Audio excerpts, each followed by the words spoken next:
Hello, everyone, and welcome to the NASR Votive IndyCar Series, Round 5 at Michigan. I am your host, Mark Murphy, and joining me in the booth tonight, we do have a special treat for everybody. Joining me in the booth in place of Ryan Eric King, who had to beg off tonight for a work commitment, we are joined by the one and only Kyle Klindworth. And Clindy, welcome to the booth. This will be a first time for both of us. Thanks for having me, Murph. I'm very excited here to see 200 miles of racing action from the Irish hills of Michigan. Get to see these Dallara IR18s rip around this racetrack. The weather seems to be pretty cool.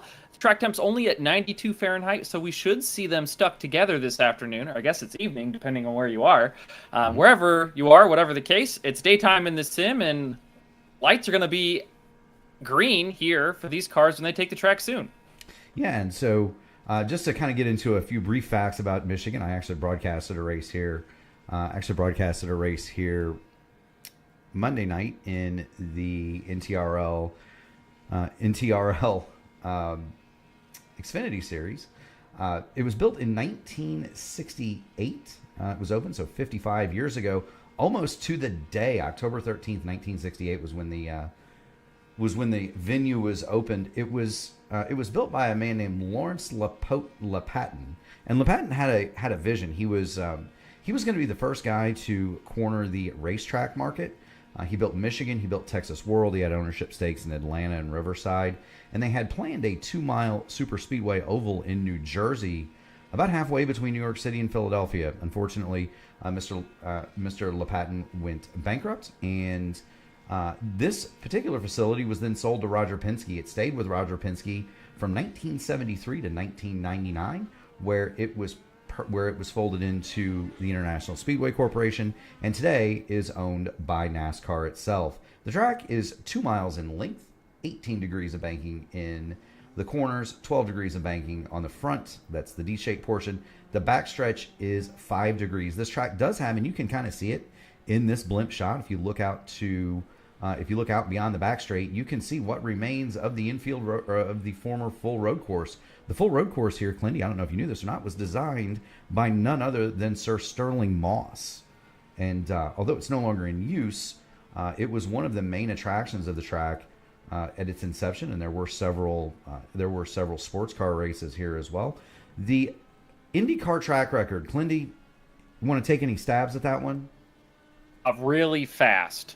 Really, really fast. Is it Tony Stewart, maybe? It is not Tony Stewart. It is a I'll give you a hint. It was set in a Penske-owned machine. Okay. Can I get the year? Is it 97 or 2001? We're going to go pre-split.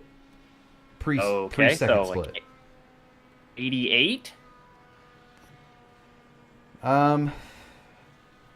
I will give you another hint. He is the only driver of recent memory that Roger Penske fired and then brought back. Juan Pablo Montoya. The one before Juan Pablo Montoya.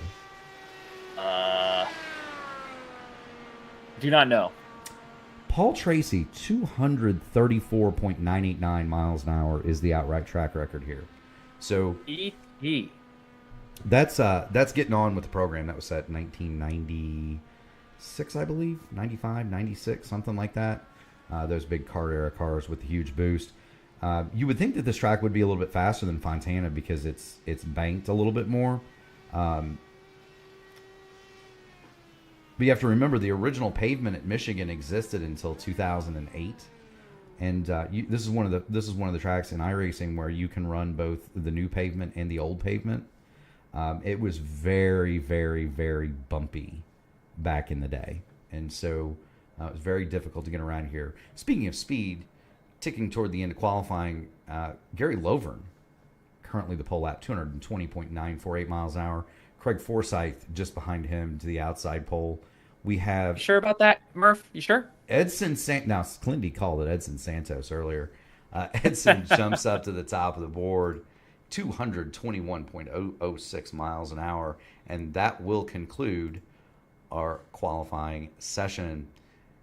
And speaking of qualifying, here is the grid for today's race. Edson Santos is going to have the pole 32,592. Gary Lovern just 8 thousandths of a second off, 32.6 flat. He'll be on the outside of the front row. Craig Forsyth will start third. Armand Petrovich will start fourth. Akesh Rajas fifth.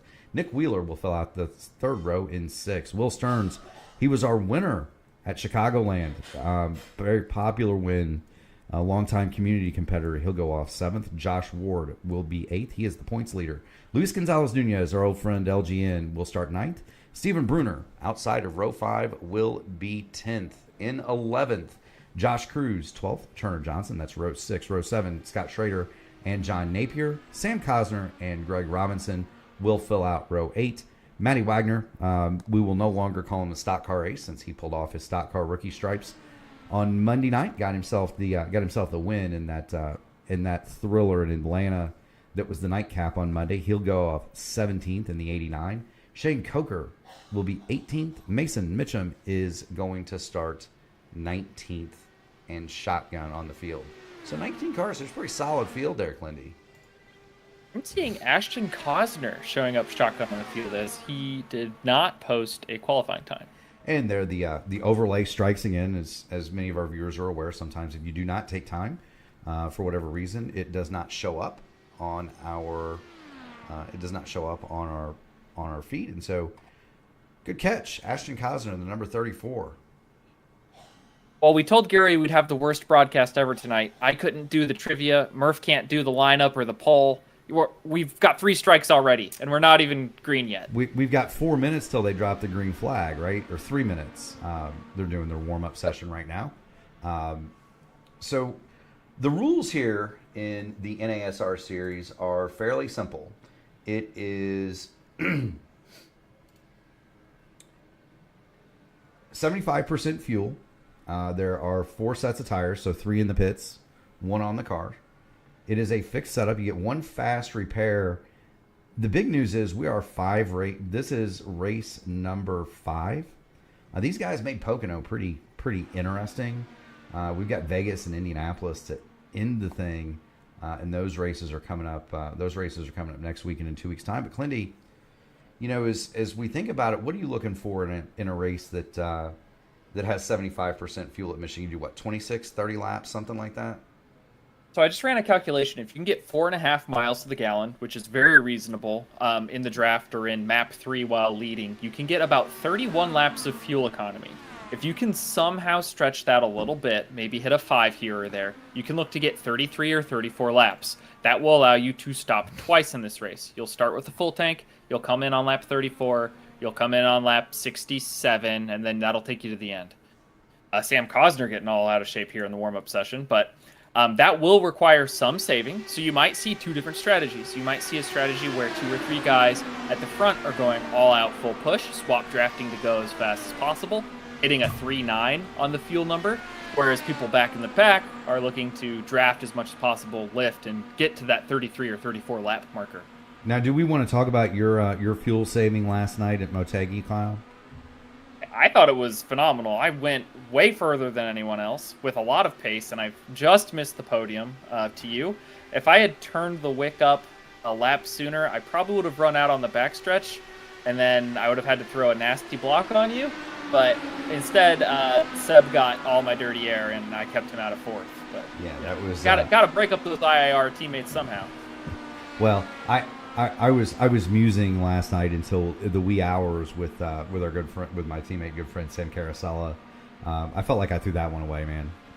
Go out. You did. Out. I don't want to lie to you. You did, brother. Go out and rip the pole, put up a monster lap, and then don't shut the door on Pablo going on in turn 3. That one's gonna haunt me for a while. I did have the save of the week though. Somehow managed to turn the IR18 into a sprint car going through turn 2 at Motegi. That's always you used 8 wheels though. That's true. That's true. But after I got done using the 8 wheels, that baby was sideways. So we've got 5 more seconds until we get to the grid. Nick Wheeler is the fastest in practice, by the way. Better than 223.744 miles an hour. And that's with a draft, of course. These cars are much, much quicker in the draft. I'm going to be interested to see if anybody can do the 3-stopper. Or the 2-stopper. I've got my eye on Craig Forsyth, Matt Wagner, LGN. Those guys are highly experienced, and they're going to be the ones. If anybody can do it, it's going to be those guys right there. Yeah, if you want to get any idea of how difficult it is to save fuel and be fast in this car, Craig on his YouTube channel posted his whole race replay of the Motegi race from last night already. Go ahead and watch that when you're done here. It's a good learning experience to see how hard it is to ride that edge between being fast and being efficient. Honestly, Mark, if you go watch that, you'll be even more impressed with how well I did.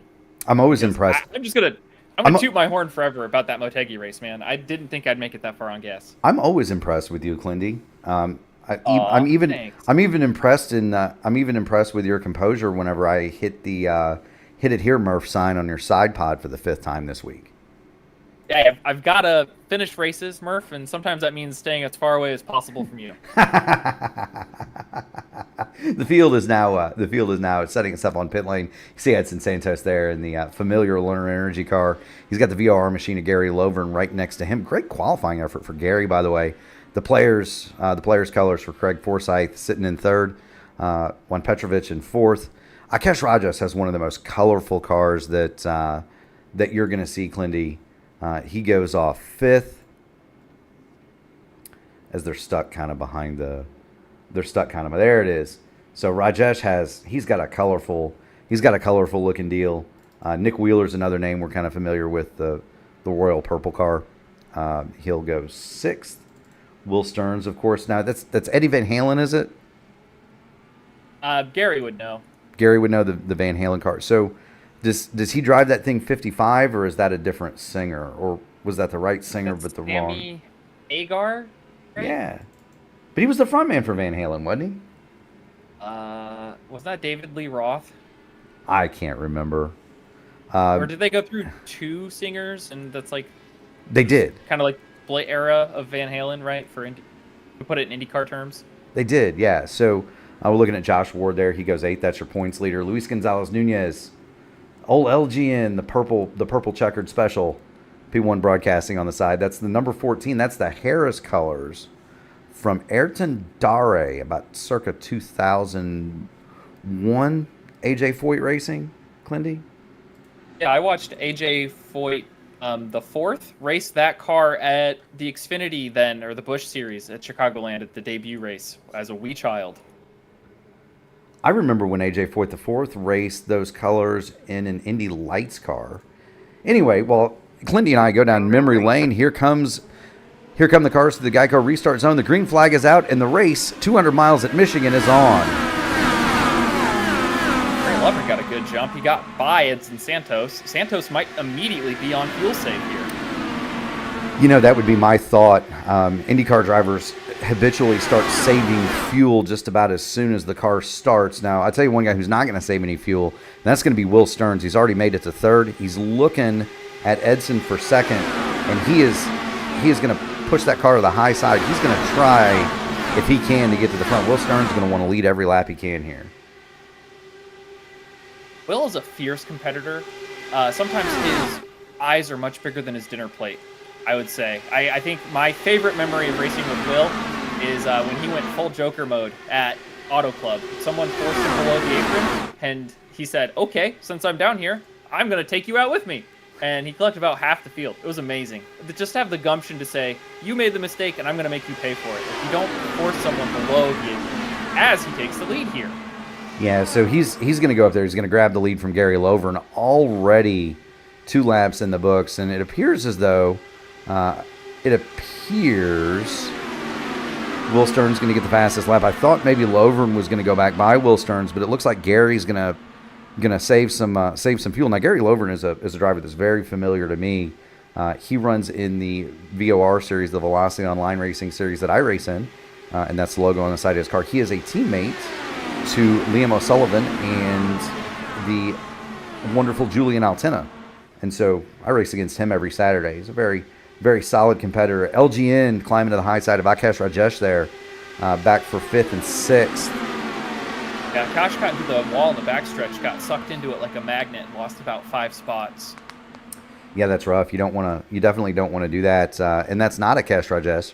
That's Armand's Juan Petrovich, and they're battling with Craig Forsyth. Going to have Gonna have 3 wide here, Clindy. Like where Forsyth is at. He'll be able to back out, find a clean air in the middle or on the top, and build a run as he sees fit. But also looks like he's in fuel save mode. Yeah, and so one of the things I like to do, and let's get Craig here. Let's get him popped open. Let's go on the roll bar of the number 99 players colored 4D racewear machine, and let's just listen to him go down the back.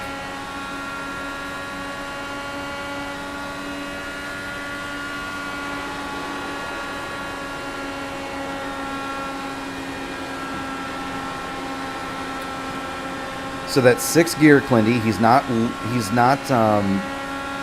shifting. You know what this tells me? You're gonna watch Steve Bruner go by on the inside. Yeah, I think the other cars passing him is a bigger indicator than the gear or the speed, right? He's happy to suck up the draft and use as little throttle as possible to go down each of these straightaways. Oh, we got huge caution. stack up! Huge! It starts with Nick Wheeler. And there's Nick, nose cone askew. We've also got Josh Cruz. Josh Cruz has come to grief there in the backstretch, and let's see if we can't dope out what happened here, Clindy. Holy Moses! Here we go. So, go ahead. Tell me what you see. You got. I see Cash hits the outside wall out of 2. He got a little tight on exit, and then Wheeler reacts and goes right into the side pod of the 22 car of Josh Cruz, and just creates a 3-car stack up. I think everyone else gets away cleanly, but these 3 drivers going to be done for the day. Well, you would think so. However, here in the NASR Series, guess what we have, Kyle Clinworth? We have a fast repair? We have a fast repair, baby. These guys are going to be able to come down pit road. As long as they can make it to their pit box, and we're showing Nick Wheeler right there. Rajesh and Cruz were forced to tow it. Well, Rajesh has already been to pit road and got his fast repair, so he's... I think it's just Cruz. Just Cruz took the tow. The other 2 were able to limp back around. Yeah. Now, obviously, Wheeler hasn't been back in. You can... Yeah, side pods flapping in the wind. So how long... What's the strategy? How long do people save that fast repair? So do they use it up and then wait for it later, or do they use it as soon as possible? Obviously, here, these cars are undrivable. But let's say you smack the wall and get side pod damage. Do people hold on to that until maybe the last stint to kind of show or, hide their hand that they actually have more pace? Well, let's cover this. We're going to show pit stops here. We've got several cars coming down the pit lane. Will Stearns, John Napier, Craig Forsyth, Josh Ward, Scott Schrader, Matt Wagner, Sam Cosner, Mason Mitchum, Ashton Cosner, Shane Coker, series director, and the aforementioned Nick Wheeler, all going to be on pit road. Santos. And Santos. Now, Rajesh did stop the lap previous, so my guess is Akesh is going to have in the longest line penalty, and there you see him run around the top. But all those cars came in and got gas, and you know what that tells me? They're going to go full throttle. They're going to be able to go full juice. The fuel save got a lot easier for everybody who made that pit stop on lap 8. If you're Armanzwan Petrovic, Gary Lovern, Luis Gonzalez-Nunez, Steve Bruner, Greg Robinson, Turner Johnson, John Napier, you're going to have track position. Now, track position is not a huge thing here. You can go to the back, to the front, to the back, to the front. If you are Rob Malechko or Jacob Oster, as if it is a game. For most of the rest of us mortals. I don't know about Clindy. I can't do that. But I've got a really cool video of me beating all of Team I5G here at Michigan with no teammates of myself. So if you'd like to see that, I can put that on YouTube sometime and link you. You should. You can upload it to... We could talk to Gary and see if we could upload it to P1. It feels kind of weird to brag on the P1 channel about a certain driver, right? I'd rather just do it on my channel where, P1 should remain driver agnostic. It's enough homerism that I get to be in the booth and just, put all these drivers up on a pedestal and tell you how much I love watching all these guys week in and week out, and whose YouTube channels I subscribe to, and whose leagues I commentate on, and who I jump in and watch from here and there. That's enough, right? I don't need any. What drivers you have posters of on your wall to throw darts at? Exactly. Like if me. Craig Forsyth knew that I had him printed out 24 feet across behind my sim rig as my racing idol, I don't know if you'd talk to me anymore. I mean, I talk to you have a Mark Murphy voodoo doll, right? / pincushion. So, you know. No. It's the other way around, brother. You don't understand this. You're the one who fits the Clendy car and not the voodoo doll. So for those of you who don't know, Yeah. Kyle and I race together a lot. There were a couple of weeks during the season where we could not stop hitting each other, and by not stop hitting each other, I mean I kept running over Clendy. It was a bad scene. Finally, we quit doing that, but I digress. Yeah. Funny how much better we finish when we don't do it, right? Yeah, that's right. So getting ready to come back to the green flag here. The lights are out on the Ford Mustang pace car, it appears. We're going to get the green flag. I watched between 7th and 8th between Napier and Ward. Those are the cars that have not stopped, and then the cars that have stopped from 8th on back. Green.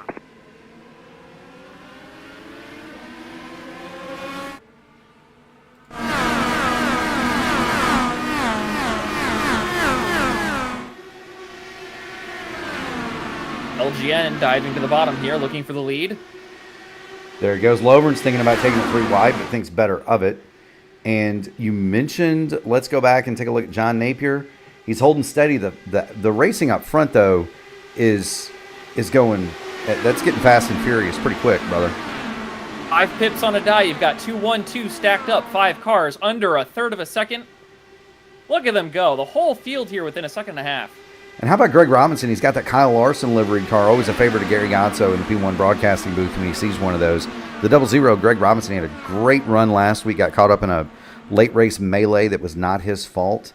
But he's showing pretty well in that 00. He's got it up to third. He's going to look to the middle.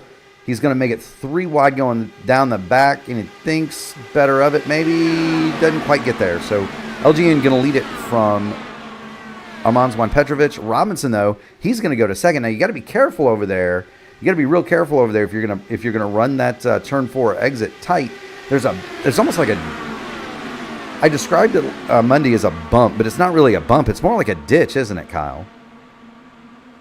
I've never really had a problem with the turn 4 exit. I've had a much bigger problem on the apron of the front stretch, or if you take line 1 around the bottom of the track in turn 1, it just de-wedges the car, unlike anything else. Turn 3, you can run as close as you'd like to the yellow, but in turn 1, if you run that absolute bottom, and if you even think about putting your right sides on the seam or near lane 2, you're going for a ride. Looks like LGN's giving up the ghost on leading. He's back to fuel save mode, maybe. Well, I think that's more of, hey, these guys are going to run over each other, and I don't want to be involved, so I think I'll back out of this. We've got 87 laps to go. There's no need to be racing as close as they are. And LGN certainly one of the more experienced drivers in this field. He's playing the long game, Kyle. As he would say, his strategy is very good. Strategy is very good. Another guy whose strategy, you see him in the background there, Craig Forsyth. Craig is currently 11th. I don't believe he will stay there for very long, though. And then another car that we haven't mentioned yet today, other than just very briefly, that's Matt Wagner. He's in the 89, got P1 on the side of that baby. It's a good-looking car. He said he had a new one for us, so there he is, Matt Wagner. And I got to say it, he's being very quiet in this one. Just kind of hanging out, running along, mid-pack.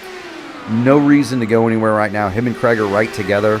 I do not anticipate seeing them anywhere near the front until we get to about lap 75, Mr. Clemworth. Well, if I was Matt Wagner, I wouldn't really want to be near Akash because of what he did to the turn 2 wall earlier. Seems like they have a romantic relationship, and I would not want to get in between those two, create some sort of love triangle. So passing him is exactly where I'd want to be, following, obviously, my racing idol, Craig Forsyth. You know, Matty Wags, obviously, he's probably watching the broadcast, but he's definitely listening to spotters Kyle Clemworth and Mark Murphy in that race car. Kesh Rajesh going to dive to the bottom, and the way he made that move tells me that Matt Wagner is not running that Dallara at full song. He is definitely saving himself some gas. Be a little bit careful if they keep swapping like that inefficiently. It is entirely possible, however unlikely, Did they lose the draft of this lead pack? A pack running 2 gridded like that is something like a third or a half of a second faster than a car running all by itself. And if you get mixing it up and sliding the tires, it's really likely, or it is possible, I think plausible, probably the right word to use, that you can lose that pack, even from, where Bat is right now, which you would think is safe, but 2 or 3 bad corners, and they just all kind of drive away from you. Yeah, and you got to be careful doing that when you're fuel saving too, because you don't have without the if you start losing the draft, you're going to be in. You don't have enough horsepower if you're in those higher maps. You don't have enough horsepower to catch right back up. So it can be difficult just to catch back up in that situation. Well, Wagner is tuned in. He made a comment over the radio, so we might need to direct our attention elsewhere.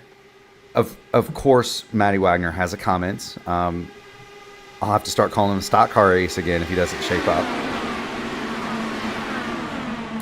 Battle is at the front. Greg Robinson, Josh Ward swapping the lead. Gary Lovren and Luis Gonzalez Nunez, LGN, make up row 2. Will Stearns and Armand Juan Petrovic on row 3 as we haul off to turn 1. And they're 3 wide behind him. Yeah, Napier got split 3 wide there, with Juan Petrovic on the outside, and it looks like not Bruner, excuse me. That was Costner who split the inside there and got too familiar with that bottom apron. Or, it feels like an apron. That first lane is so treacherous. It's almost like it doesn't have as much banking down there. It doesn't, and the fact when you put your left sides on that low amount of banking and your right sides on the high amount of banking that starts in lane 1.5, lane 2, it de-wedges the car. Literally, it's like using weight jagger plus 60. It raises the right rear of your car and makes it want to rotate. Now, I'll say this, the way that I like to drive this track is I like to use the seams as almost lanes. And so if you look at the seams as lanes, this track has 5 of them, and you can comfortably run this car. If you've got guys that are skilled enough to do it, and we've done it in open broadcaster races and stuff, where we've stacked these cars 5 wide around here. It can be done, Mr. Clinsworth. Yeah, 4 wide through the corner, pretty easy. 5 wide on the straights, pretty easy. 5 wide in the corner, you're asking for a lot. Well, we also wadded it up, but that's a different story for a different day. Anyway, Robinson and Ward continue to trade the lead. LGN has firmly staked his claim to 3rd, and we're watching the battle around Gary Lovren here. That's Armand Juan Petrovic in front of him. He's got John Napier, Will Stearns, and Ashton Cosner behind him. And then creeping into that picture, the lime green car of Stephen Bruner and Turner Johnson will round out your top 10.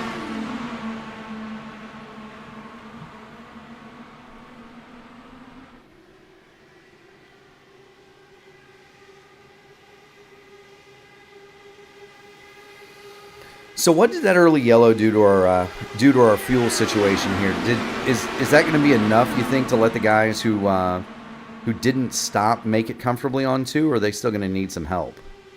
So LGN and Greg Robinson are the 2 you're going to want to watch. They're the 2 that have stayed at the front the entire time here, and they are only going to need to go 11 more complete laps before they've reached the magic number of 34. If they can make it to 34, they won't have to worry about saving it all for the remainder of the race. If they can't, like let's say they make it to 32 or 33, they will need to save a little. If they pit on lap 28, 29, or 30, they're not going to try to save it all, and in fact will be stopping an additional time. Now, the guys that stopped at lap 8, so they've been out 16 laps. Are they saving anything, or are they hammered down, or are they just kind of riding, you think? So if I were one of those lap 8 cars, I would be saving my tires here rather than my fuel, because once all of the drivers who chose to stay out pit, it's then your job to go as hard, as fast as possible to make your pack faster than their pack. Almost like the NASCAR race in Talladega last weekend. Basically, you have 2 opposing strategies between the light fill, or maybe the people who took 2 tires. This will be similar. You'll have 2 competing packs to see who can put down better lap times. And generally, more cars go faster. However, if you get 2 cars that are really dedicated and run a swap draft at the front of their train, they can go much, much faster than a ragtag group of cars that aren't working together in a coordinated fashion. Yeah, and you gotta look for associations and teammates, and then beyond that, it's people that you know. So, when it comes down to brass hats at some of these races, if it's me in the car, I'm going to try to find like you or Craig or Matt Wagner, somebody that I know, somebody that I can know and trust. If I don't have Jesper or Seb handy, that they'll always be the preference. But if you've got a teammate handy, that's always the first choice. But then you're looking for somebody that you know and trust. And if you can execute that swap, especially when you've got some of these more inexperienced guys that aren't as familiar with the car, they're all going to be coming in together.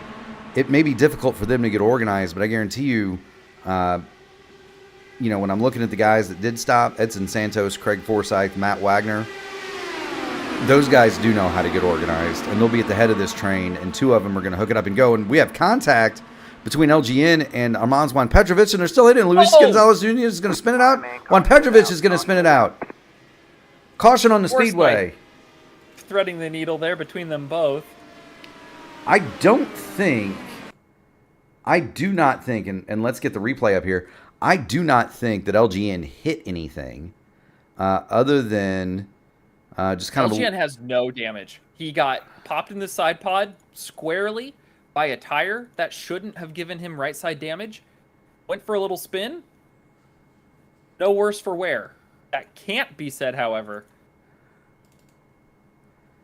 Who's the other car that went around there? I don't want to misspeak. Armand Juan Petrovic, yeah. Yeah.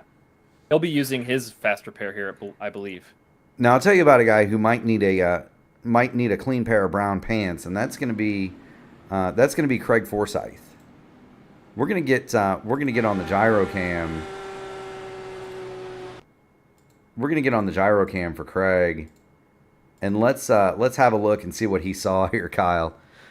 He's coming off at 2. There is a wall of smoke, and aim for where the smoke ain't, right?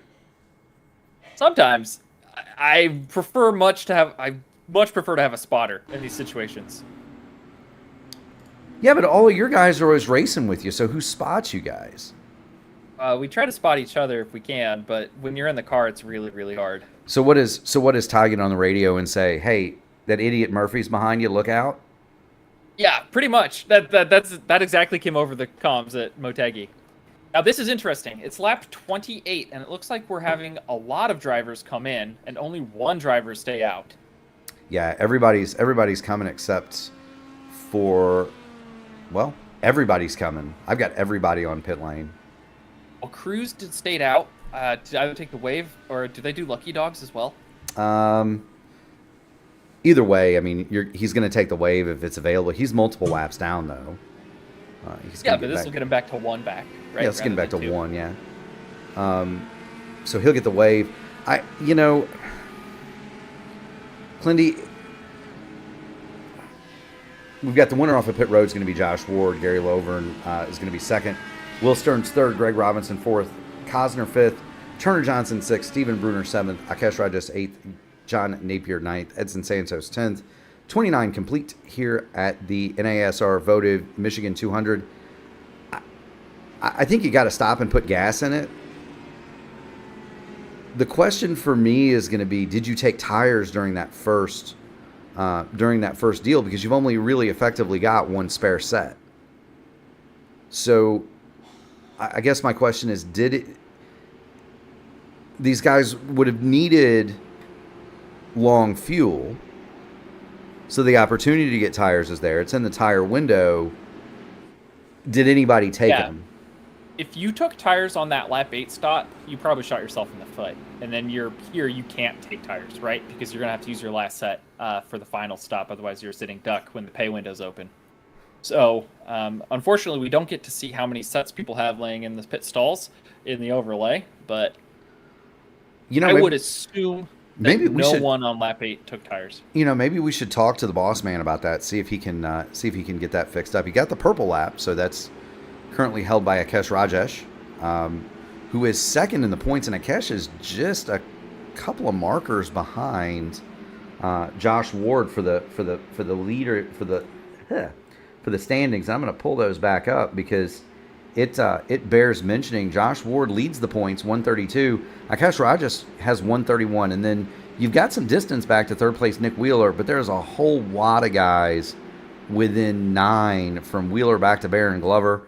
You've got Dylan Brannon he's got 102. So you got a lot of guys that are in this with a shout to make some noise when the pay window does open for real at the end of the year. Wait, these leagues pay money? I've been doing it wrong. So there is a prize fund. Yeah, Shane pays pretty good. So I'm just out here trying to get the iRacing certificates. I didn't know there's money on the line here. I gotta start doing these leagues. You know, I thought we were gonna have a race soon where we were gonna win Clindy's money. Yeah, I think that's like a thing, maybe. Yeah, we should do that. I'll win your money. Going green here. Or has that been promised to Oster? Anyway, green flag is out. Josh Ward gets the break over Gary Lovern and Will Stearns in third. Greg Robinson fourth. Ashton Kosner did not get a good start. Yeah, caught half the field there sleeping. If the front 3 or 4 here can start working together, they could actually break away. Yeah. They could make it a 4-car race for the win. And there's Turner Johnson going past Kosner. These guys are going to want to get organized and get going in a hurry because there's a real threat that they could lose that draft. Now, the envelope is, what, 1.8 seconds? Just about. And iRacing blessed the IR18. The dirty air window is not as big as the draft window for whatever reason. It makes the racing really competitive, especially these bigger ovals. So it's almost impossible to lose a draft. Looks like Robinson is 1.1 seconds ahead of Johnson. So if Johnson can put together a clean lap or 2 here, they should be able to track down the front 4. Or if Stearns keeps doing what he's doing up there, trying to go 3 wide for the lead, punching a huge hole in the air, it's 3 times as wide as it would be normally. Yeah, so we're riding on board right now with Turner Johnson as he's trying to catch, but it sounds like from the looks of things, we need to go back up to the front, take a look at Lovern, Ward, and Stearns. They continue to battle for the lead. Of course, you call them out for going 3 wide, I put the camera on them, and they immediately get back single file. That's how that works, isn't it? Sometimes, but they are not organized at all right now. They could be working together to be pulling a bigger and bigger gap. Right now, their gap is just big enough. They have to start being organized right now. There's no chatter on the radio, so I don't know if they're in private comms talking to one another, but if they are, like they really need to be pulling away here. It would guarantee them all top 4s. Yeah, if it goes green. Now, Josh Ward, I will say, is not a guy that runs these cars exclusively. This is the only league that I can recall watching him in. And so he's not a name that's known to me. Lovern and Stearns are. But I don't know that they are friendly in terms of working together. And then Greg Robinson's another guy who I'm not as familiar with. Only know him from this league. But the only 2 up there, your friends are your teammates, and then who you know. I don't know that any of these guys know each other well enough to execute a swapping strategy. Yeah, it looks like Turner Johnson and Ashton Kosner could be, but they're not. They're running lanes 1 and lane 3. Now they've lost the draft. So Turner Johnson's Turner Johnson's they've got to work together. Yeah, Turner Johnson's 2 seconds back of Greg Robinson, 2.2 seconds. So those guys have completely lost the draft. The battle is up to the front 4. Let's swap back to 5th place. And are they working together? And the answer is reluctantly. Kosner took the inside there, but it's not a very clean swap, but it is a swap. And they didn't swap. They didn't affect the swap going on the back. What you need to do, golly, that's awful close. What you need to do, and you see Wagner and Forsyth trying to get up there so they can lead this train. That's going to be their bet. You're going to need 2 experienced guys to get up there and lead it. The problem is, these guys are all racing for position. They're on the edge of they don't want to get. They're not going to want to give it up and maybe not really understand the situation. But it's going to get desperate. It's going to get desperate. They're losing it. They're losing a 10th. Yeah, they're almost 3 seconds back now. Yeah, they're losing a 10th a lap at least doing this. We don't know the tire situation, right? Some of those drivers may have hit on lap 8 and forgot to uncheck tires. So it's entirely possible that Johnson, probably not Johnson because he's broken away now, but Osner was out there on old tires, right? He maybe pit on lap 8, took the tires, and take the tires out. Yeah, no, we just did watch it. This is one of my favorite shots right here. Clindy, it's the drone around Michigan around here. We're watching, Forsythe has got to the front of this crew, but Turner Johnson just... Matt Wag. Yeah, and here comes Matt Wags. Takes the bottom. Yep, they got it figured out. Well, keep on swapping, boys. Well, those two simply made Turner Johnson irrelevant, right? Turner Johnson wanted to race Forsythe for the position, and Forsythe held him outside and said no, and let Matty Wagner go to the bottom. But see, that's the fly in the ointment. If you have a third car that doesn't realize what's going on, they can make it very difficult to affect that swap. Now, Forsythe, this time by, runs 32.713, leader Josh Ward 32.999. So 0.3 gain back, yeah. Yep, Wagner and Forsythe just told the field that they're going to work together and get back up there and to leave them alone. So now with the rest of the... I'd say 10 laps, they'll be right back all together as one big pack. Yeah, now... And this is what the front pack could have been doing, and they'd be 6-7 seconds up the road. Yeah. Now, when you make that radio call in the middle of one of our races, you say, hey, Brian and I are going to work together and we're going to pull away. There's usually a fly in that ointment, and it's usually a red, white, and blue chrome car with P1 Broadcasting painted prominently on the engine cover, is it not? Yeah, if it's not that one, it's a purple Ally car, so... Man, if we could just get Trost and I to use all 3 of our brain cells at once, we'd have so much fun. Dude, the one time I trusted him to swap draft with me, the ding-dong sped on pit road. Oh, my goodness. I call all my loved ones. So, that's my brother. So, Gary, if you're out there listening, thank you so much for allowing Kyle Clinworth and I to call a race tonight. We understand that we will be suspended indefinitely following the conclusion of today's race. But we do appreciate the opportunity to have some fun. We're 42 laps in. Forsythe has chopped that once 2.5 second deficit down to a second. Yeah, he's in the draft now. He's going to maybe purple lap this lap or next, I would assume. He's going to have a huge run. Well, he's going to let Matty Wags take it. Yeah. Well, Wagner has the purple lap now. He ran a 32.230 while they were swapping around back there. And that's like the fastest lap in the race by 2 or 3 tenths. These 4 up are going to be like, I thought we got away from you guys. How did you get back here so quick? Well, and then the question is now, do Wagner and Craig want to go, do they want to go up there and race those guys? Or do they just want to say, okay, we made it. We're going to turn it down and save some fuel now. Wagner does a 32.224 fastest lap again.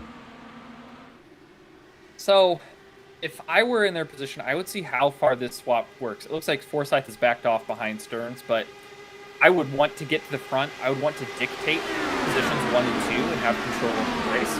Because when you swap draft with someone you trust, instead of one of you getting a really bad fuel number leading the pack, you both get an okay fuel number. So that way, if you're teammates, right, you can come in on the same lap and have the same amount of fill and continue after your stop. In my opinion, it's the best way to approach these large drafting tracks. Just that way you're on the same page at every point of the race. You know, and that can be. I typically, my approach here is very simple. Be completely anonymous until the last fuel run. Put yourself in position. Don't do anything to lose the race. Keep yourself up near the front, but you don't have to be at the front either. And just, don't do anything dumb. There's no point in really fighting, in my opinion, at these things. There's no point in really fighting hard for a position at Michigan in these cars until the end, because it's going to change next time by. You do have to put yourself in position, right? So I'd say maybe with 50 to go. Oh, we've got a spinner off of turn 4.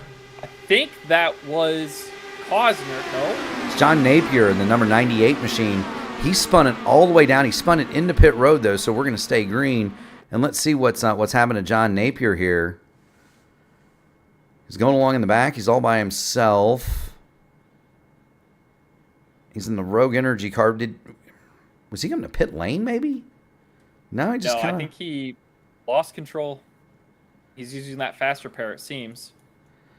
Yeah, at least he didn't. At least he didn't back in the fence and blow the motor up and have to tow it. That would have been complete disaster. He's on the pit lane now, but he's been in the pit box now for 25 seconds, 47 seconds. He's serving his speeding penalty.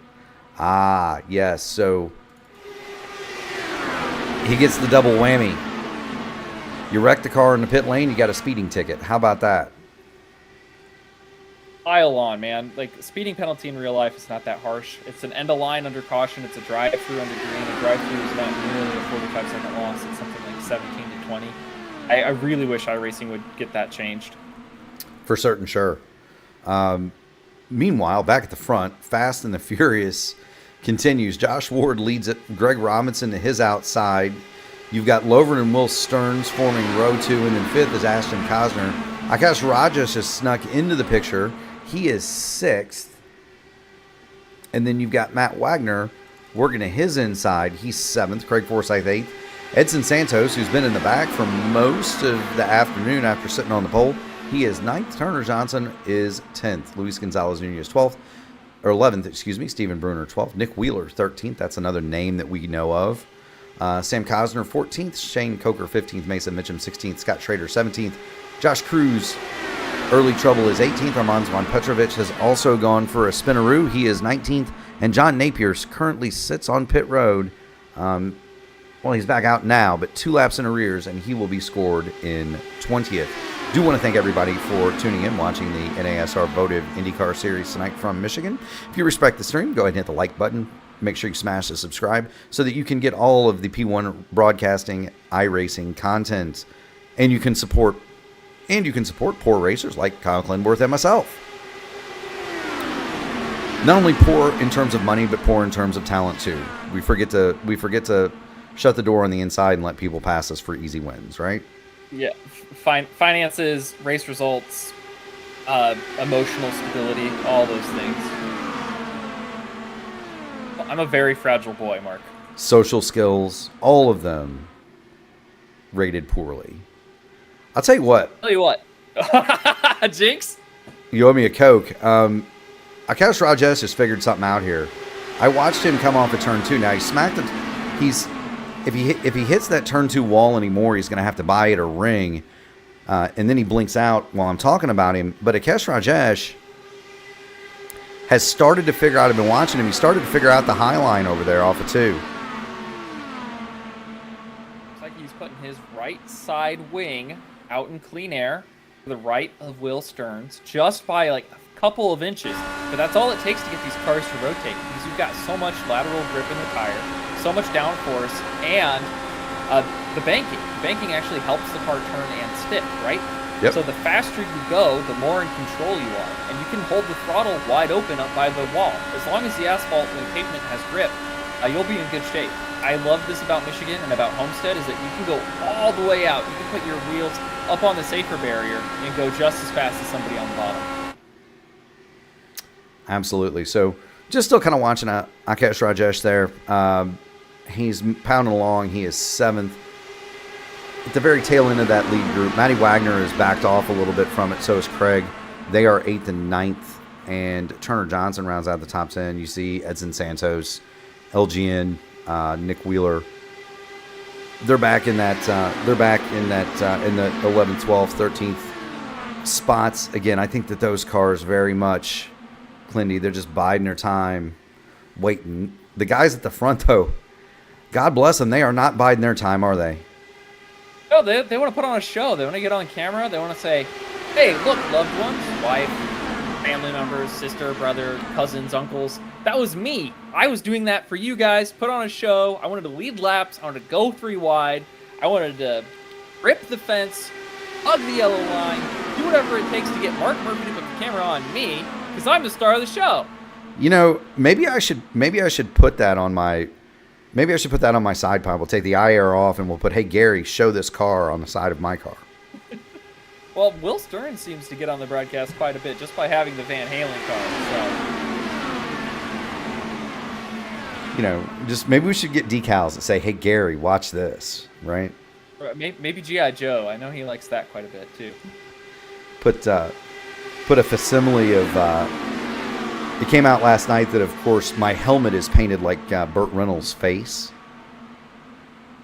So maybe, Gary's a big wrestling fan. Maybe we could get helmets that are, have the faces of our favorite professional wrestlers.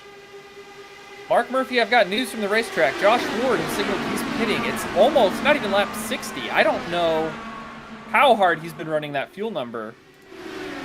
Or maybe I just messed up on my calculation. Did you say it was 70% or 75%? It was 75%. Now, normally a fuel run here at Michigan, 36 to 43 laps is what you can do.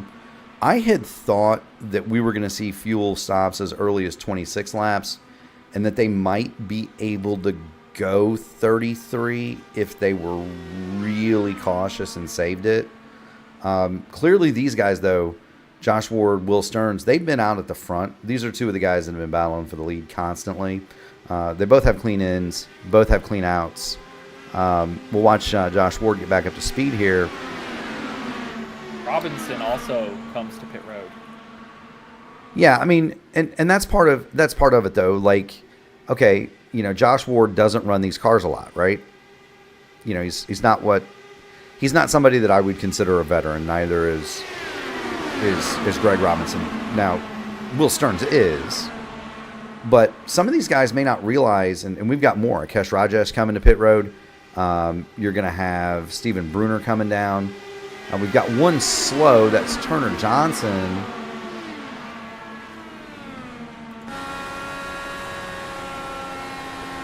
And I'm interested to see what happened to Turner Johnson. I think he might be out. Looks like he missed pit road. Yeah. So watch this. We're on board with him.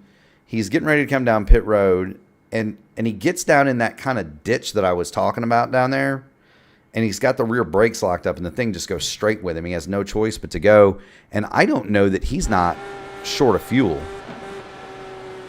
Lovern's into pit road. Yeah, he has not got any get up and go, and he's finally made his way back around. He must have ran out. Yeah, he was... Or realized he was going to run out too late. Yeah. So LGN's coming in this lap. We'll get the camera on so LGN. Is Matt Wagner. Now, those guys are coming in 32, 33 laps. So those are guys that have been, I'm not going to say pokey, but they're running around. They're running around in map 5 probably. They're lifting. They're able to go a little bit longer. Now, the advantage here is they're going to have 38 laps left. I don't think they're not going to be able to go the whole way. No, absolutely not. You've got to make it to 66 or 67 here to even dream about doing a one-stop strategy to the finish. I think that everyone pitting here is thinking about doing a splash and dash at the end. They're taking their tires now, and then they're just going to take fuel later. Yep. So if you need the rule of thumb at Michigan for all of our fans is we watch this crew led by Matty Wagner pull it off a pit lane, and we're going to go have a look at the race leader. That is Sam Cosner. And Sam, in the old Menards hot rod there, number 81, he's going to go for another. He's stretched his tank. He's gone further than anyone else. He's going for another tour. He's been out for 34 laps. You know who else has done that? Edson Santos. And I'm trying to keep the camera on Scott Trader because he is coming to pit lane now. He'll go ahead and pull it down pit road. Santos is on pit road. But Cosner, Forsythe is going to have a huge lead here after it's all cycled out. And that surprises you how? Well, it's him and Josh Ward, and they are working together now. So this is exactly what I was talking about, is that in your green flag cycle, you want to make sure you pit with someone and you're on the same page as someone who you know is going to work with you. So if Forsythe and Ward continue this pattern of behavior, they're going to stretch their lead and walk away from the rest of the field. And there they are. Josh Ward, Craig Forsythe working together. Now, I don't have the radio on, so I'm assuming that there's probably been some chatter, right? Or Josh Ward. No, not at all. None at all since Forsyth and Matty Wagner started to catch that first pack after the breakaway. Well, then Josh Ward has realized it, right? He saw how fast it was. Yeah, so Josh Ward, Craig Forsyth, we're going to call that a tandem. They're leading 1 in 1A. Akesh Rajes is third. Matty Wagner is fourth. Gary Lovren fifth. Will Stern sixth. Luis Gonzalez Nunez, LGN, is seventh. Edson Santos eighth. Stephen Bruner ninth. Nick Wheeler going to round out your top 10. 65 laps complete, working lap 66 here at the simulated version of Michigan International Speedway. Sam Cosner 11th. Mason Mitchum 12th. Ashton Cosner 13th. Scott Schrader 14th. Greg Robinson 15th. Turner Johnson 16th. Shane Coker 17th. 1 lap down, Josh Cruz, 18th. 1 lap down, 19th, John Napier. And 2 laps in arrears, shotgun on the field, 20th, Armands, Juan Petrovich. And Clindy, the rule of thumb here is what, half gallon of fuel per lap? Just about. That's if you're hitting 4 miles per gallon because it's a 2-mile racetrack. You can get up to 4.5, 5.15. Like, I've seen some absurd 5.35 MPG mileages here if you are in map 5, gear 5, revving out the band, like tucked up behind 2 buddies. But that's asking a lot, especially at the pace they're running right now. Well, I and would say you're very lucky to hit 5 MPG here. Yeah, so, thinking about fuel, Craig, I would assume, these guys are going to get the hammer down now. Well, no one can make it. No one can make it on without stopping. So now it's just a matter of how long you want your final stop to be. And when do you make it? Because the strategy here, if I'm not Craig Forsyth or Josh Ward actively working together to draft and swap, I want to find someone who will pit with me as soon as we can fill enough fuel in this tank to go to the end, and do that with me in clean air to be faster than the rest of the pack and walk away. I don't think I've heard anyone communicate that they want to do that in the general, but if they were, that would be the winning strategy, because 2 cars by themselves can be faster than a whole disorganized pack. And that would be something that maybe Wagner and Forsyth would consider. Wagner actually does have a teammate in the field, that being Scott Schrader. Now, Schrader, both of them affiliated with the Team Watson Racing Setups crew, led by James Watson, he was here last week. He is not here this week. Nick Sudik also runs for that team, by the way.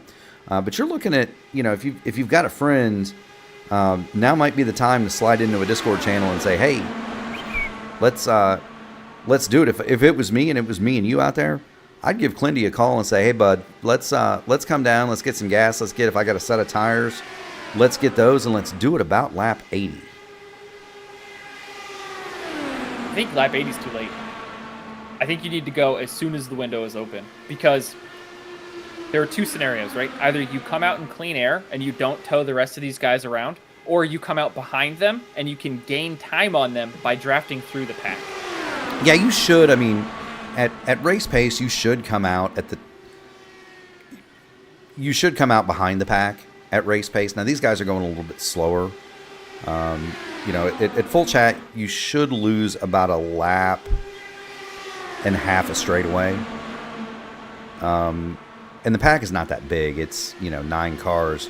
Nick Wheeler in 10th is not a part of this. So it's a 9-car show up front. Wheeler is 10th, and you kind of see those guys in the background. LGN had to back up big time. Matty Wags maybe saving fuel, or there's just an accordion there on the backstretch between LGN and Lovern.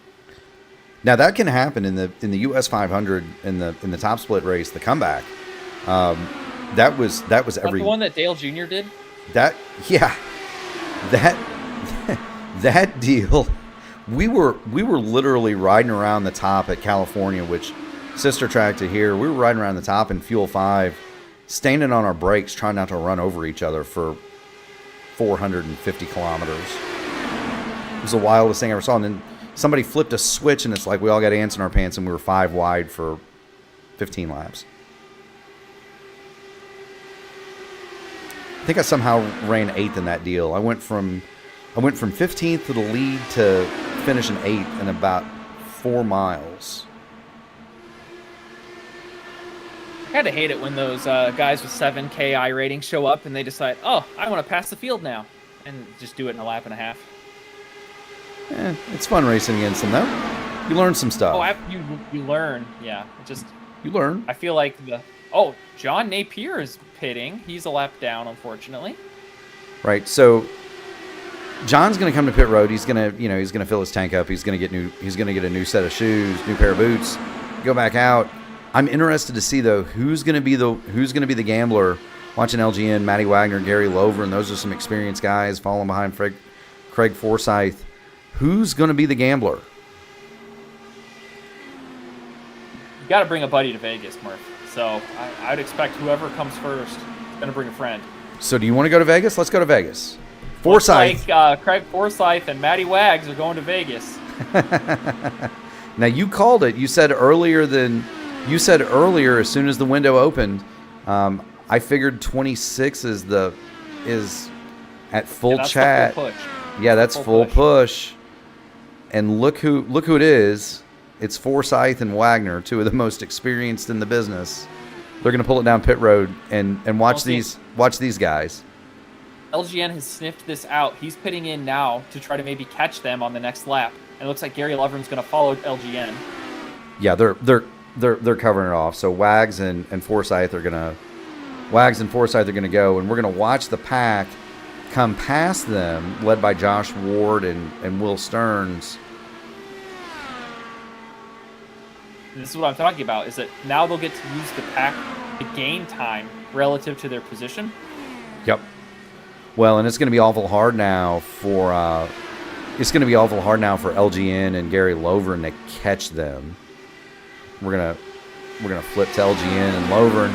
Depends on how good they were at saving fuel, because if you could be on pit road for a shorter amount of time because you have less fuel to fill, you could catch right up. Looks like Lovren's going to do it. LGN might fall off the pack here. Yeah, if you're LGN, you better get yourself up there and get behind that group. He's going to be 8 tenths, 9 tenths, 212. So he's going to do it. He's within 7 tenths of Forsyth. So those guys have a huge advantage now because they stayed in the lead pack effectively. They didn't lose a lap. Well, they lost a lap, but they're in the lead group. Yeah, unlapping yourself here is priority number 1, and then swapping to build the lead is priority number 2. Now, do you want to do that though? These guys aren't going to let you get your lap back. Whether they let you or you take it, it's we're out here to race. We're not out here to have a parade. Well, my parade would get rained on if I did have one, so we try to avoid those. At any rate, Forsyth is trying to sneak up there and get his lap back. He's got Lovren behind him. He's got Wagner in front of him.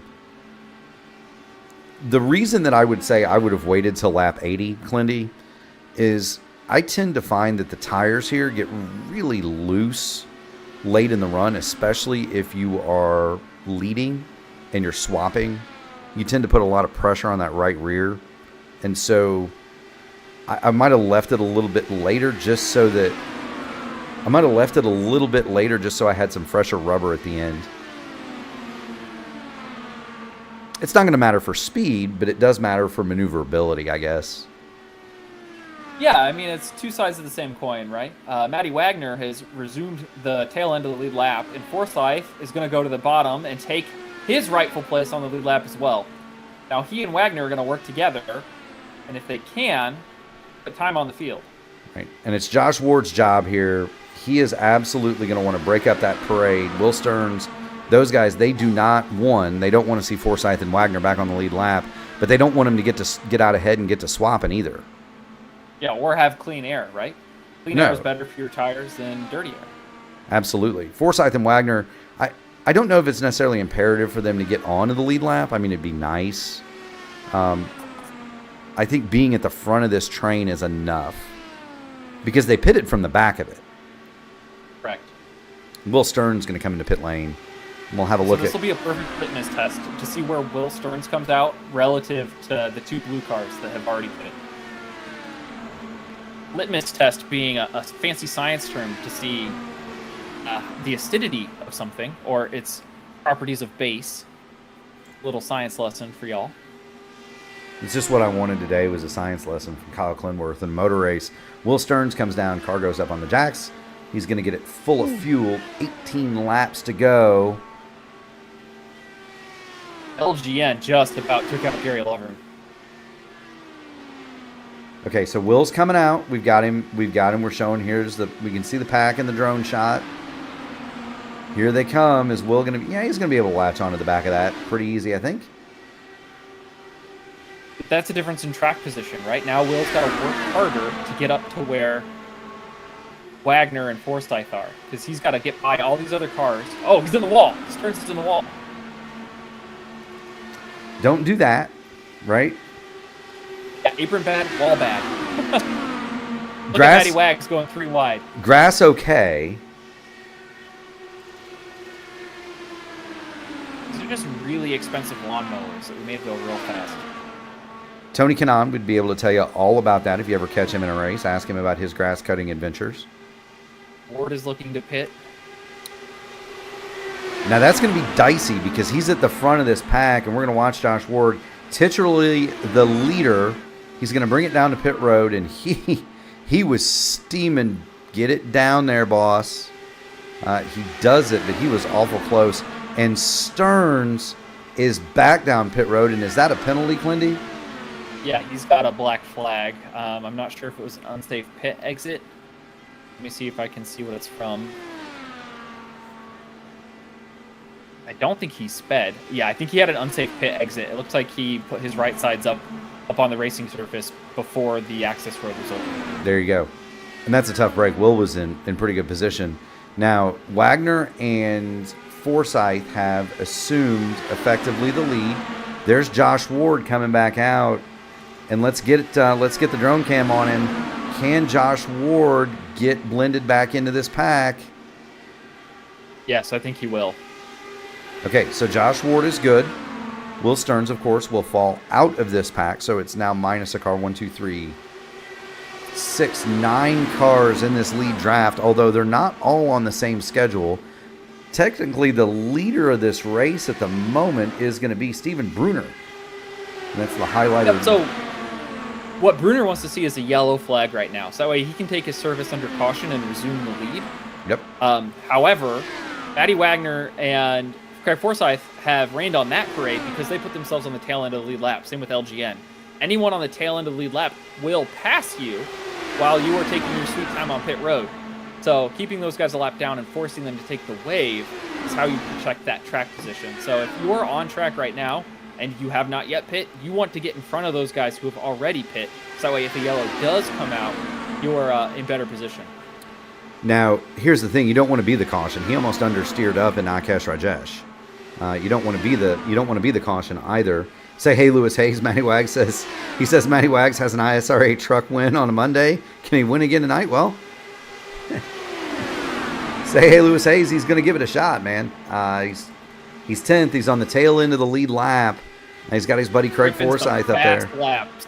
They're breaking away from the pack here. Yeah, they pulled. Well, I don't think they've necessarily pulled away, but they've broken it apart.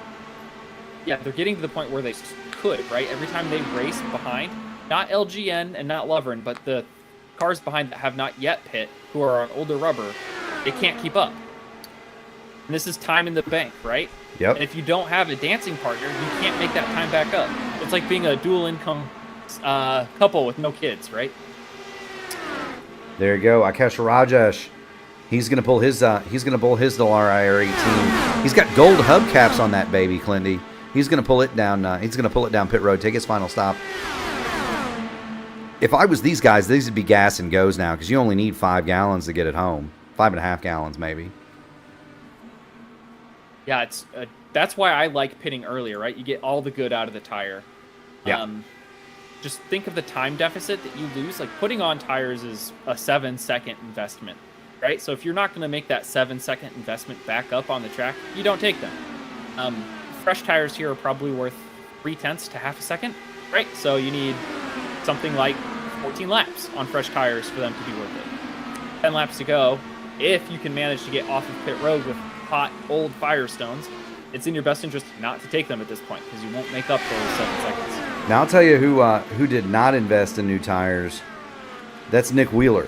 And so Nick Wheeler, he came in, he was on pit lane for 4.9 seconds in that purple machine. He comes back out, he's 13th. He came in several seconds behind Rakesh Rajesh, and he made up several seconds on the former leader. It's not enough to put him in the lead pack, but he was able to make up some spots for sure. That's going to turn over the lead, though, to Mr. Clinworth. Edson Santos. Edson, So I think what Edson's strategy here is he's going to go as long as possible. He's going to put as little fuel as possible in the race car. He's losing touch with the leaders, but he's staying close enough to where he's still in their draft envelope. Yep.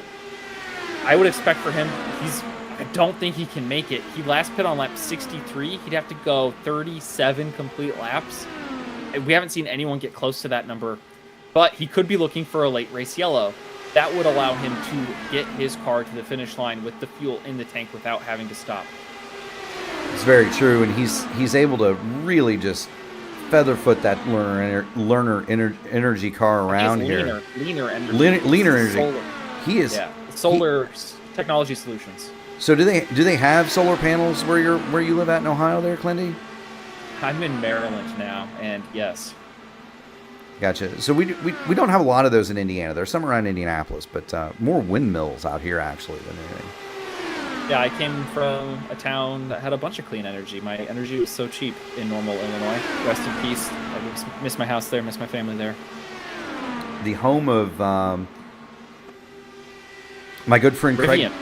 The home of my good friend Craig Boggs, Normal, Illinois. Guy I went to college with at Ball State. His family runs a huge farm up there, Boggs Farms. And then another Evansville, Indiana guy that is from Normal, Illinois, Jim Cruz, basketball coach. Forsyth got all out of shape there.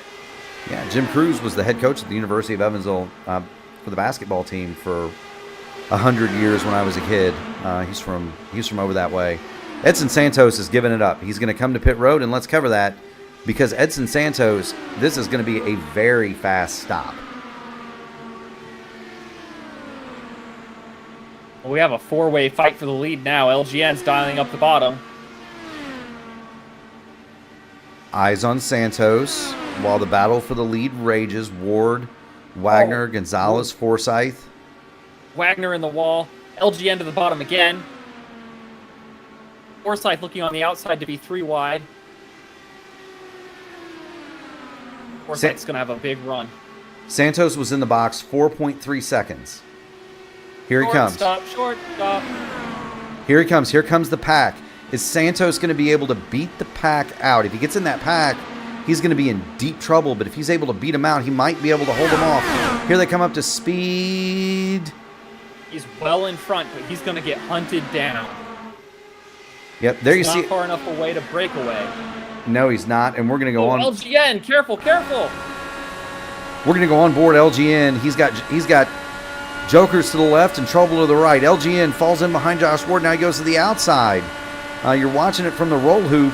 They are catching Edson Santos, and when they get to Edson, it's going to be game on and game over for Santos if they get to him. It is Ward's indeed. going to be the first to have a bite at the apple. All about showing our fans at home the perspective of the drivers. Here comes Josh Ward. He's going to drill the outside groove. He's going to cross him up, try to go to the bottom. Santos is not going to let you have the bottom. You're going to have to drive around him on the outside, Kyle. If Forsyth can get clear of LGN, he can go wherever he wants in turn 1. He dials up the top. He goes to the middle. We're going to have a 3-car fight down the backstretch. LGN's going to put his hat in the ring. What a run from LGN from 4th to 3 wide for the lead. He dials up the wall here in 3 and 4. Let's see if he can build momentum here. Coming to 2 laps to go. Now, I'm going to tell you this. That's the experience in the car and the non-experience in the car. If that was me or you that was running where Josh Ward is, Edson Santos would not be able to leave that first scene. And Josh Ward is not pinching him down. He's not recognizing it. There's old tires here. You've got to crowd him so he can't get off the corner. We've got a crash on the back. It's Will Stearns. Right, man, we're going to stay green. No. No flag! No, we were going to have a 3-way battle for the win. Edson Santos under caution. Crash involving Will Stearns. and let's go back and see what happened here. Will going through turn 1, he's on the bottom. I believe that's Turner Johnson to his outside, and just coming off of turn 2, a little bit too much weight jacker, a little bit too much welly, and just spun it toward the bottom. He drove it and tried to save it, but destroyed that car going down toward the inside wall. Where that banking changes. If you're running the bottom on corner exit, it'll just spit your car around. It doesn't matter where your weight jacker is. It could be at -20. The actual physical racetrack is raising your rear end, and you can't control it. Absolutely. And so that's going to do it. Edson Santos is going to come around under caution. He'll win the race from Josh Ward in second. Luis Gonzalez-Nunez is going to round out the podium. He won the first recruitment race in this series. Do you know who won the second recruitment race, Clindy? Edson Santos? No. Well, he was my pick in pre-race, so look at my big brain. Hey, well, you do. See, the difference between you and me and brains is you have one. Santos is going to win the race. Ward second, Nunez third. Craig Forsyth is going to come home fourth. And what it could have been for him and Matty Wags in fifth. Gary Lovern is going to be sixth. Stephen Bruner seventh. Nick Wheeler eighth. Scott Schrader ninth. And Ashton Kosner is going to round out your top 10. Mason Mitchum is going to come home 11th. Sam Kosner is going to come home 11th. Mason Mitchum 12th. Greg Robinson 13th. Turner Johnson 14th. Akash Rajas has already disconnected. He'll be 15th on the afternoon. Shane Coker 16th. Josh Cruz 17th. John Napier 18th. Trouble for Armand Juan Petrovic today. He'll come home 19th. And shotgun on the field. The late race crash for Will Stearns. Eli Henrik says another leaner energy win. Absolutely.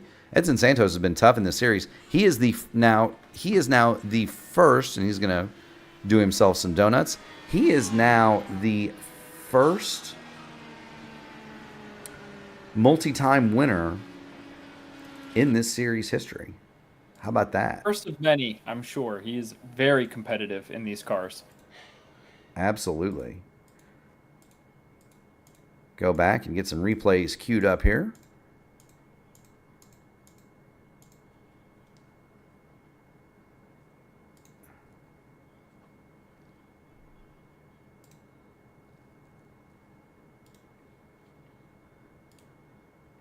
And we'll see who we've got in the waiting room. Josh Ward is there. Let's see if LGN will join us. I hope so.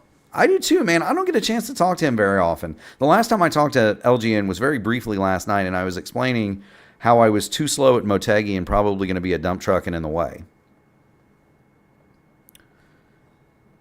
And every time I do that, I usually wind up running pretty good. So it's a tradition. I moan at Gary about how slow I am and then run good, right? If I tell him I'm going to run good, that's usually when I get waxed. But we'll give LG, and he's big time sim racing. People don't realize you're sitting down for this long. First thing I want to do after a race is over is get up and get a drink and go to the bathroom. I usually cry. Well, it's only after I've hit you, right? Well, that's why I'm crying, Murph. Very good. We'll give LG another couple of minutes. Maybe I should put a Kleenex dispenser under my rear wing for you. Oh, well, I wouldn't be able to get them there though. You should put them on your nose. What I should do, I'll put them on the rear wing right underneath the Hi Clindy sign. Yeah, take one. We'll give. Hey, thanks, Shane. I'm glad you like the broadcast. Yeah. So if you can't tell, Clindy and I are pretty good friends. So he and I are having a lot of fun doing this. Speak for yourself.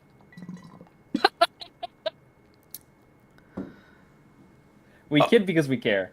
Always the Joker, Kyle Clinworth, ladies and gentlemen. Make sure you tip your tip your bartender and your waitress. He will be here all week. So I wish I was at Michigan all week. This track puts on amazing racing, as you saw today. 3-wide finish there. We're going to go ahead and unfortunately under yellow, but we're going to go ahead and pick up Josh Ward. LGN has not made his way to the waiting room, and I don't want to keep Josh waiting. So let's bring up Josh Ward. He is the second place finisher today. Josh, welcome to the P1 Broadcasting booth. Mark Murphy alongside Kyle Clinworth. Not quite enough. Had you had another lap or two, you might have gotten to Santos. Kind of tell us what you were thinking about going through those last several laps. Don't wreck. I mean, I'm usually kind of disappointed with second place, but just to come out of here with a full race car is an accomplishment. So I will take second place, take the points, and move the next week. And that's always a good thing. That's always a good thing to do when you're the points leader, Kyle. I was going to say, mission accomplished. Did you ever feel like maybe sending it a hair too far and putting yourself in a position where you might have wrecked, but came out with a checkered flag? Yeah, I mean, I could have seen that. The last couple laps, we're borderline making contact 3 wide, so I don't know if we would have made it to the checker flag. I'm pretty glad it ended when it did, but I definitely think we had a shot to win if we did. Yeah, no worries. I was going to say, you didn't do the one thing that I might have done, which is Santos being on old tires. I might have tried to pinch him down on the bottom. You didn't do that, so good clean run, good clean race for you. Any friends, family, sponsors, shout outs you'd like to give? The floor is yours, sir. LN carts on my basically every iRacing car and in my sim. I wasn't here last week. I do live in West North Carolina, and there's people that have it a lot worse than I do. But no power, no water for 12 days was a little rough. But just messages out to everybody else who has it worse. Absolutely. We are thinking about the people down in Florida tonight. But P2 today for Josh Ward. Keep going fast, having some fun, my friends, and we'll see you next week. Okay, thank you. Absolutely. So Josh Ward is P2 on the day. We'll go back. Let's go back, and we'll pick up Luis Gonzalez Nunez, who has made his way to the interview room.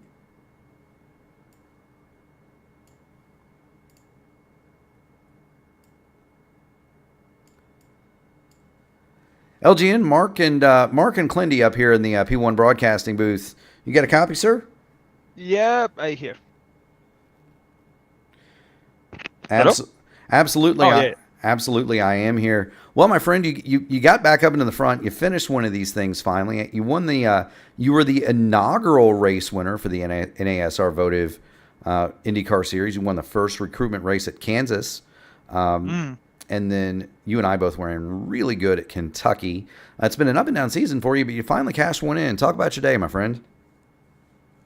Well, first of all, I came for the job. I already tired. I went to sleep. I came back, so I get with more energy. So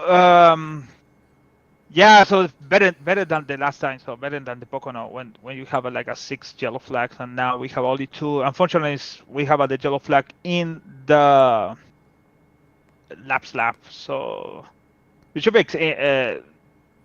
excited to the last lap to see who's gonna be win the race or no.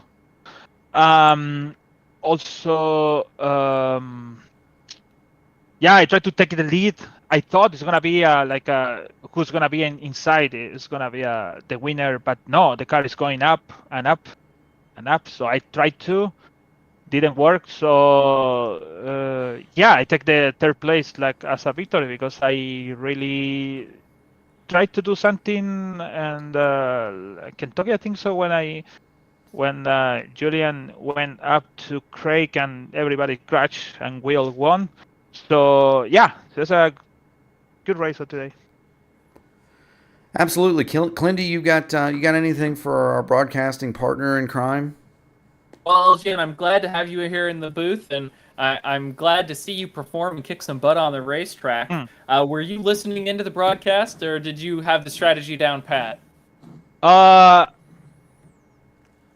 I came to save the fuel all night long, so I thought, okay, it's gonna be save fuel. So I thought it's gonna be 2 stop for fuel tank and save fuel to the end. And then I cut to 20 laps to go, so 2020. So, but including me, I don't know the other guys, but I really get surprised for Santos did that splash and then way too far for us. So Yeah, I got a surprise. I really surprised. So it was a good race. Actually, really, kind of things I saw kind of dirty around, like a blocking. Tried to do something also with the my yellow flag. Uh, he blocked me, and and then I went down, and then he went to me, and yeah. So it's not good at that, but yeah, it's was a good race actually. I really I thought it's gonna be like a Pocono, but doesn't. So that's good things. I see what's happening on next one. I don't know which is the next one, but let's see what's happening. Well, Absolutely. glad to see you did your homework and had a game plan there to finish out the day today. Muy inteligente. Absolutely. Yeah. And I'll say, man, Yeah. it's always fun to have LGN on the other side of this. So he was interviewing me last night. Now I get to interview Luis Gonzalez Nunez today. And so LGN, P3, friends, family, shout out sponsors you'd like to give a shout out to. Love the paint, by the way. Ayrton Dare, circa 2001, 2002 IndyCar, is it? The Harris. No, the Harris scheme? actually is the 411 Salazar painting he made. Aitor Dare is the first one, so it was the first car. Salazar was 11. Next year in 2001, he was the first one on the 14, and then I think so he got kicked out for the team. So, anyways, No, I love that. Love that Harris purple though. That's a good looking machine. Go ahead. yeah, just good. I don't have nothing to say. Maybe to you guys. Thank you so much for broadcasting, and good luck tomorrow, Clendy, for the Indy 500 qualifying for the Warriors for Peace. I will need it. I'm not very fast.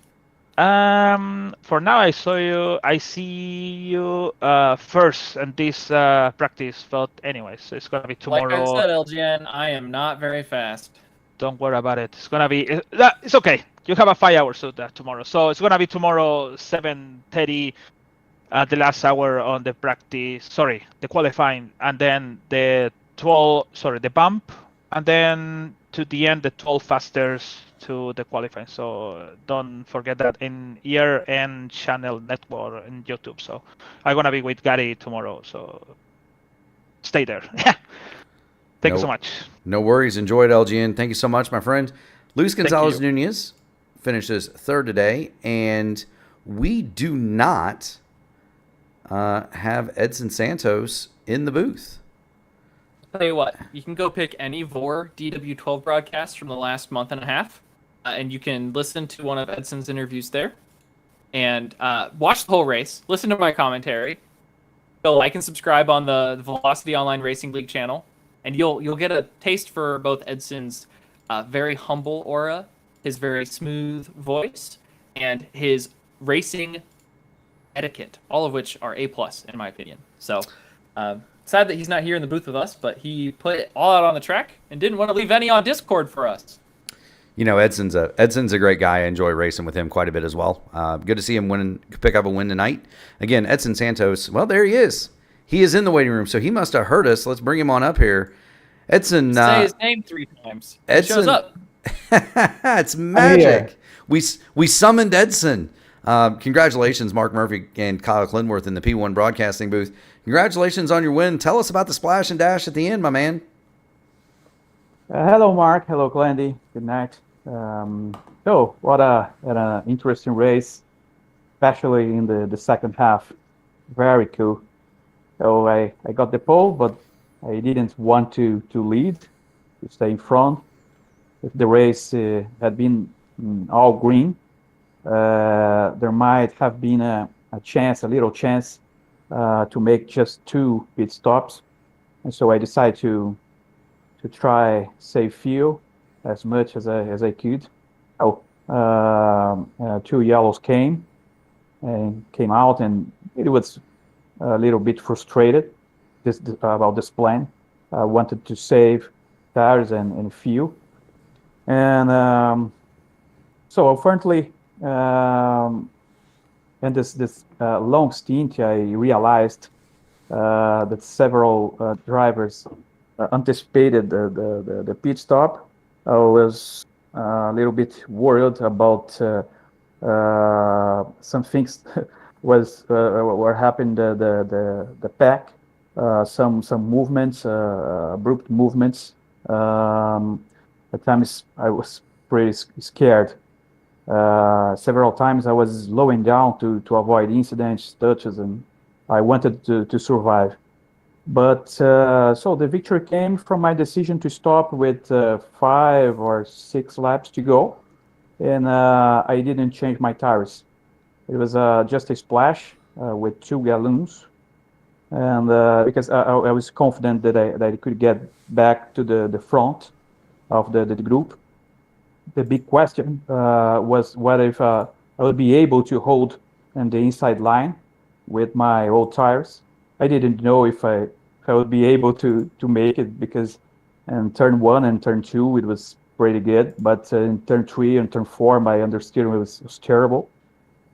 But luckily for me, the yellow came out, and so another victory. Pretty happy. Edson, you were my pre-race pick. Thanks for making me look smart yet again. And I'm glad you were able to back up those old tires and hold it right down on the white line. While you got the mic, do you have any friends, family, sponsors, or shout-outs before we kick you out? Yeah, I just like to send a warm hug for all my teammates in Brazil, Linear Energy Racing. And I'd like to make a memory of our friends who live in Florida or another place around there, where they are going through this nightmare. My prayers for every team to be okay. God bless everyone. Well, thank you, Edson. We definitely appreciate you coming in tonight. Like we said your name 3 times. You were summoned. You came. You saw. You conquered. Congratulations on your win. You are the first repeat winner in the NASR Votive IndyCar Series, and so congratulations on that very unique accomplishment.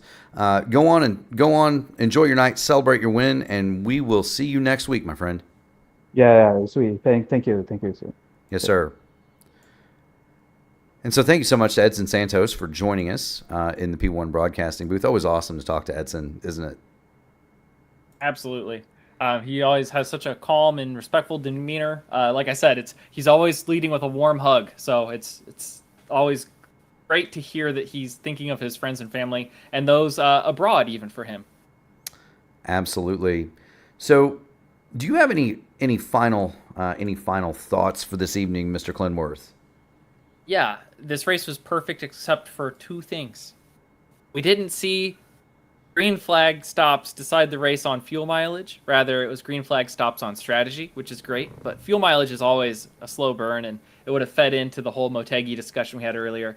And 2, we were robbed of a green flag finish. So until IndyCar adopts a green-white checkered, which it never will, and it never should, I'm sorry the fans had to settle for a 3-wide finish on the backstretch. It's, the drivers all know that the race ends under 5 laps to go. They're all racing their guts out to try to be in the lead just in case that scenario happens. But it's always just a little more organic, I think, to see it unfold at the line. So you can't always help it, but thank you so much for tuning in. If you're at home, make sure to hit that like button, and we'll see you wins the next race, Murph. There are 2 left. So next week we're going to go to, as Gary says, Lost Wages. That is Las Vegas, Nevada. That'll be 100 laps from Vegas next Wednesday night. And then 2 weeks from today, the series finale will be 100 laps. That's half distance at the Indianapolis Motor Speedway. And that will close the books on the first NASR Votive Boomer Button Boxes IndyCar Series. For myself, Mark Murphy, today is a bittersweet day today. Amy Coker mentioned, we're thinking about our friends and family down in Florida. My mom texted me during the race that Milton had made landfall at Siesta Key Beach. And so Siesta Key Beach has a very special place in my heart. We've been going to that place as a family for my entire life. We have family that lives in Sarasota, Florida, so I'm thinking about my great uncle Harold, my cousins Liz and Alan, all of our family that lives down there. My parents have a second home in Sarasota, and so I'm thinking about my friends and family that are in the eye of the storm right now. I hope everybody down there is safe. Our thoughts are with all the people in the Carolinas too. I mean, those people have been absolutely destroyed by an awful storm, and it looks like they might be getting another one. So, we're thinking about them too. But for me, I really just hope everybody stays safe. We want to thank all the people that do the hard work at night, so we can put our heads on the pillow and go to sleep. All the police, the firefighters, the EMTs, the military, the first responders. Thinking about the linemen that are gonna try to put the state of Florida back under power tomorrow morning. That are staged in southern Georgia right now. We're thinking about them too, and hope that they stay safe. And we will see you next week, same time, same bad channel. It'll be myself, Ryan Eric King. Thank you so much for Clindy pinch hitting tonight. So long, everybody, from virtual Michigan International Raceway.